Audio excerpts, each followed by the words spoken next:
And speaking of new material, I understand you're working on a new feature film. Yeah, that's another great story. I wrote a feature film called LA Native. I had a very good literary agent at the time. I gave her the film, and she was extremely excited about putting it on the market and selling it. And I asked her to hold off. And of course, you tell an agent to hold off selling a script, that's not going to make them very happy. And so she let that hang in the air for a while. But the reason that I asked her to not sell the script is because I wanted to direct the film myself as my first feature.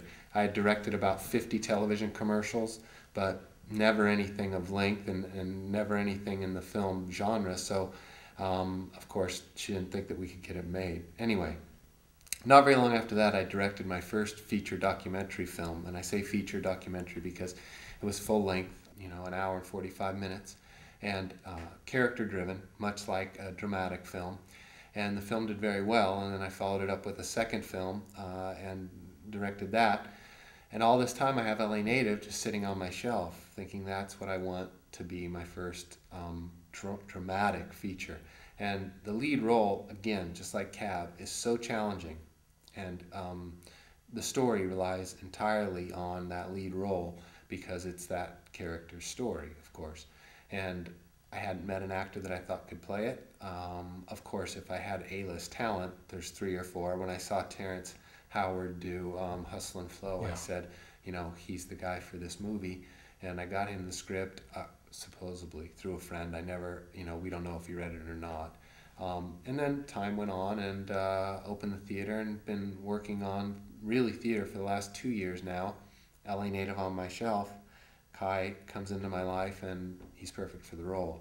And so he and I now are really working hard to produce this, what would be about a $3 million independent feature film. And so along with Cab, we have those two projects going right now. And we're all going to look for that.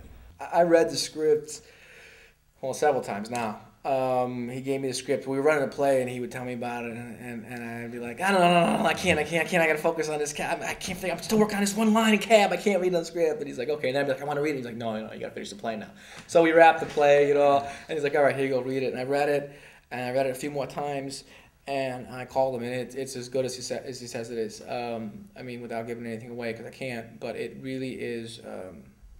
Kind of like for me when I read it, I always read a play first as an audience member. I don't even if I have the role, I don't read it the first time through. I just read it like at the theater, right, excited, So I read it and it reminded me because he's from LA. It was just so many cool places in LA that especially when you're not from LA and you come here. Now I've been out here 8 years now, but I'm still not an LA native. And these places, and you can see like Michael Mann did in Collateral how beautiful LA is. People don't realize how beautiful it is to shoot Absolutely. In LA. Mm-hmm. And Jamie, Training Day. Yeah, Training Day. Another one, because LA to me doesn't have the soul like New York, Boston, these great cities, but he has captured the soul of LA, and this is what obviously you can see my passion about this movie now. So I'm so interested in, and not to mention it's an amazing story and has some amazing twists and turns that you'll never see coming.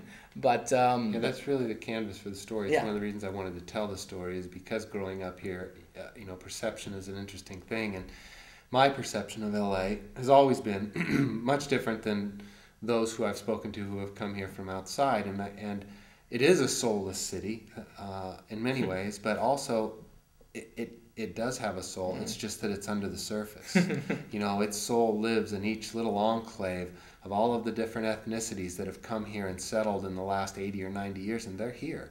And you're going to see all of those various areas in the script as Kai's character goes on this journey kind of redemption to try to save the people that he loves around him. It's an action drama, but basically that's the canvas for the story. That sounds interesting. And I want you to keep me posted on that one because that sounds like it's going to be a hell of a ride. Jamie, can you tell me a little bit about the program here at Atwater? Sure, absolutely. I've been studying the Stanislavski method for about 15 years.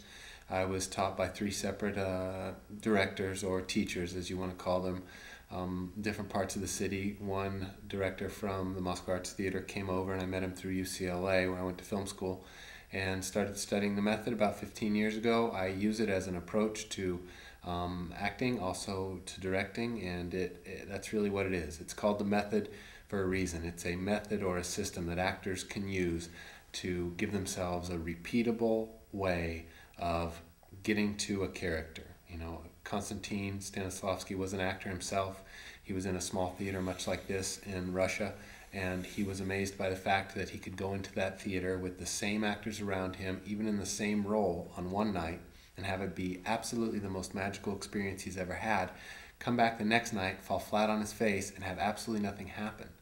And it fascinated him as an actor. So what he did is he set out to design a system or a method that you could use as an artist to hopefully, again, be able to have this repeatable experience as an actor. Look, if we look at other artists, whether you be a painter or a sculptor or a musician, any other form of art, really, a dancer, even an athlete, we have a process that we use.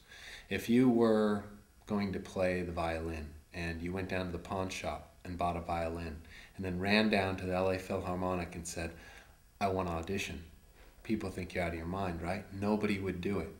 But actors, for some reason, a lot of them think that they can just show up and knock it out of the park every time, and it simply cannot be done. Stanislavski says, and an actor prepares, no such genius exists.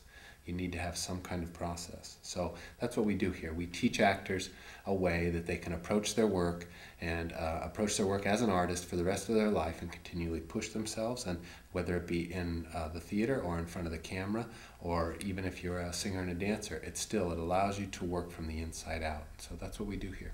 All right, say day one, you got a new student coming in. What's the first thing that you're going to teach him?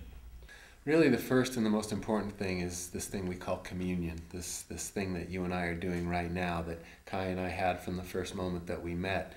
A nonverbal communication that goes on, an openness and a trust. And too many times actors have a veneer up. They have an impenetrable shield in front of them, and the camera will see that, and the audience will feel that. And unless you have some kind of connection going with the other actor, of course, you want that to be in character, but even if you can't get there, the first step is to at least be able to communicate and make contact with the other actor so that there's some kind of emotional exchange that goes on. So that's what we work on first. That communion is so important. I'll give you an example.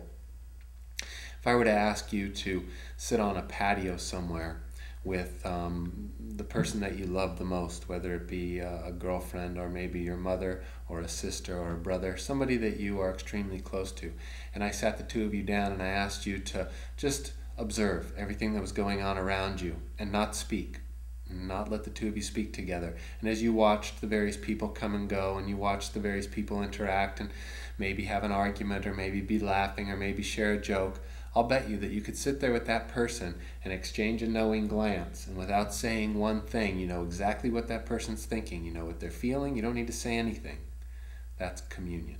And that's what we strive for from the very beginning for our actors. That's amazing.